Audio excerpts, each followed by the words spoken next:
क्या होता है, एक हस्बैंड वाइफ है जो दोनों हमेशा लड़ाई झगड़ा करते रहते हैं, खूब लड़ाई करते हैं, खूब लड़ाई करते हैं। इतना लड़ाई करते हैं कि उनमें तलाक होने लगता है। तलाक समझते हैं ना, हस्बैंड अलग होना चाहते हैं, साथ में रहना नहीं चाहते। तो वहाँ का नियम जो है मेहता का बहुत सख्त है, ठीक है। तो वहाँ पे जब अलग होने का जब नियम होता है तो जो उनकी पत्नी होती है वो बोलती है कि हम अलग हो रहे हैं तो हमको जुर्माना चाहिए, मतलब पैसा चाहिए।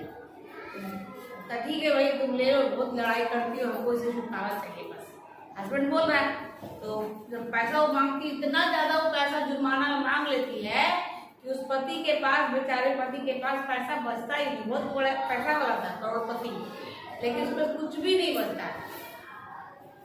मतलब उसके पास मात्र यही $70 बचते हैं, यानी उसके हिसाब से 70 रुपया।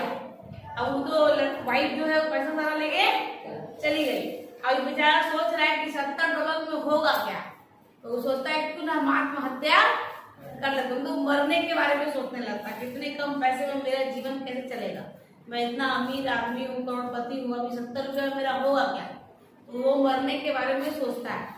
तो पहले सोचता है क्या है कि मरना तो है ही है, अभी $70 उसको मैं खर्च कर दूँ तब मरूंगा, मरना तो ये है। तो बोलता है कि जाते हैं कसिनो में। कसिनो मतलब वो बोल सकते हैं जहाँ हम लोग ताश वगैरह खेलते हैं ना, उस जगह को बोलते हैं कसिनो, ठीक है। मतलब आप बोल सकते हैं जुआ खेलना लाइक, ठीक है। तो वो बोलता है कि हम आज जुआ खेलने कसिनो जाएंगे और ये $70 खर्च कर देंगे, उसके बाद आत्महत्या कर लेंगे। आत्महत्या मतलब खुद से मर जाना, ठीक है। तो जाता है कसिनो में। अब कसिनो में वो जुआ खेलने ही वाला था कि तभी उसकी नजर एक पेपर में पड़ती है, अखबार होता है ना, तो अखबार पढ़ने लगता था। अखबार में क्या देखता है कि एक विज्ञापन छपा है।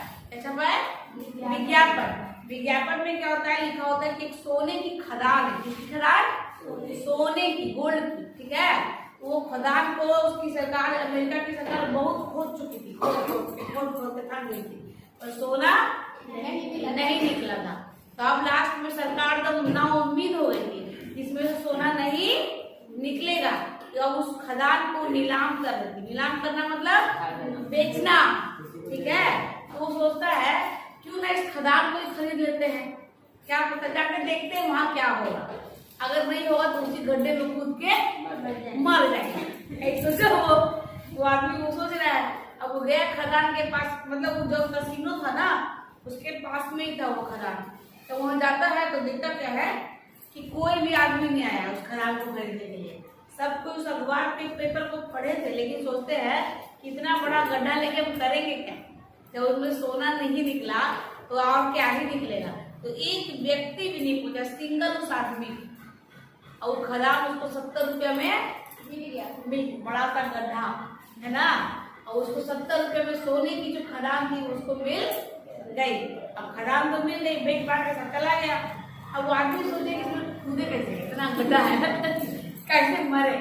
तो मरने के बारे में सोचा, थोड़ा डर भी लग रहा है, इतना अंदर है, कितना चोट लगेगा, क्या काट टूटेगा, थोड़ा घबरा रहा था। आत्महत्या करना इतना आसान नहीं है। लेकिन तभी क्या होता है, उस खदान में जितने मजदूर लगे हुए थे खदान को खोदने के लिए, वो सारे मजदूर उसके पास आते हैं और बोलते हैं कि अब आप इस खदान के मालिक हैं, तो आप बताइए कि आज क्या करना है। हमें आज तक का खोदने का पैसा मिला हुआ है। और 2 बज गया, ठीक है, 2 बज गया था। उसने कहा, सारे मजदूर जो थे उन्होंने कहा कि आप बोलिएगा तो हम लोग गड्ढा को और खोदेंगे, और नहीं तो घर चले जाएंगे। सारे मजदूरों ने कहा, ठीक है।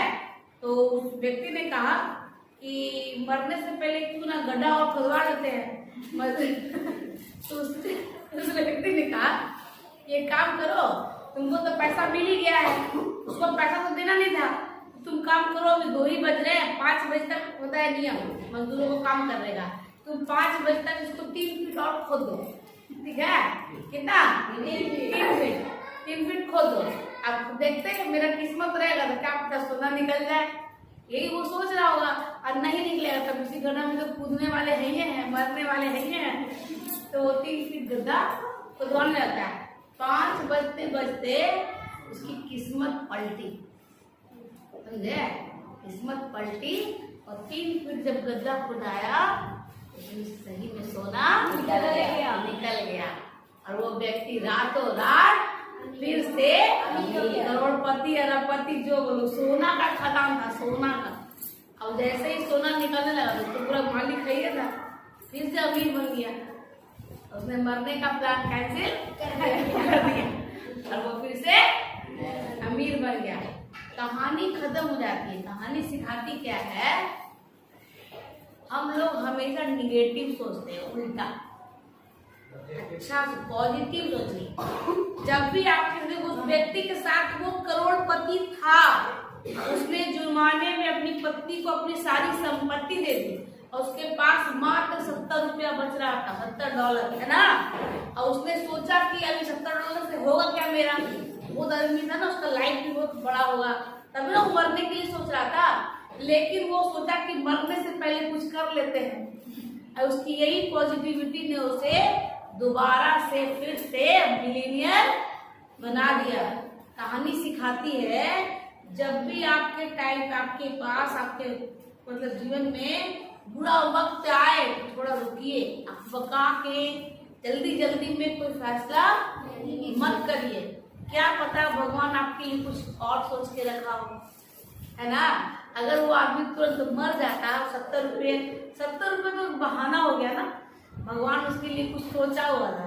70 रुपये देख के भगवान देख रहे थे क्या ये पॉजिटिव है। इसी तरह आपके पास भी कहता है कि भगवान एक रास्ता बंद करता है तो 4 रास्ते खोलता है। वो देखना आपको है कि वो रास्ता कौन सा है, वो रास्ता आपको खोजना है। मरना कोई सोल्यूशन नहीं है।